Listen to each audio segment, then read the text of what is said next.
Kaunti ma Siaya kuma nochuno obila mondo odonje kuyo kweth mar gavana ma Siaya James Orengo kod mano mar jalupne William Oduol eliel e gwenge ma Siaya tok ywarruok muoch. Lweny notuche sama Oduol nochung mar wuoyo kotimo neno e liend Laktar Elijah Chieng Achoch kuma nomaye microphone gino manokelo lweny e kind kweth ariyogo. Kowuoyo gi jofwambo e boma ma Siaya, Oduol okwedo lweny ma bende nomuochno kowacho ni ber ka jotelo tieko ywarruok e kindgi ka giwuoyo ma ok kelo lweny. Oduol kod Orengo osebedo koda ywarruok malach kaluwore koda telo e kaunti no.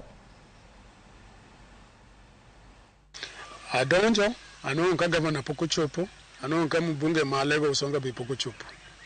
Abet piny, gavana biro, to gibiro kod mbunge ma Lego Usonga. Bishop manende tayo nyasi, iluongo ni Bishop Haung. Bishop Haung oluongo Mheshimiwa Tandi. Mheshimiwa Tandi obiro ochiwo message mare mar kuyo. Aito luonga. To bang' luonga, I recognize jodongo mantie kaka gavana, kaka kanisa, waziche mande ntie, kod jok mane obiro wach kuyo. Abende kelo kuyo mara makende. To kata mana kapok awacho wach mora mora. To kijana ma Ward Migori, Ward Homa Bay, not Migori, Ward Homa Bay. Apo mana Orengo biro bo maya microphone.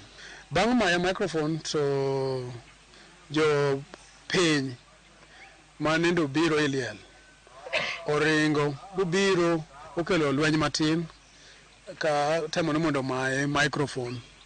Bi tungni obet kanyo matin. Aito bang'e kwe oduogo betie. Gigi otimre, rowere yware, jopiny ng'ur eliend chairman ma Public Service Board. To Orengo bet piny. Mane governor.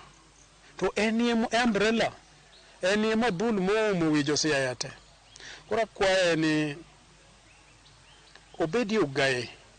Okwe mach man Siaya. Mondo gima muhimu ni jo Siaya onwang service. Kod manifesto man wanyiso jo Siaya ni wadhi timo nigi mondo watim makwaleo.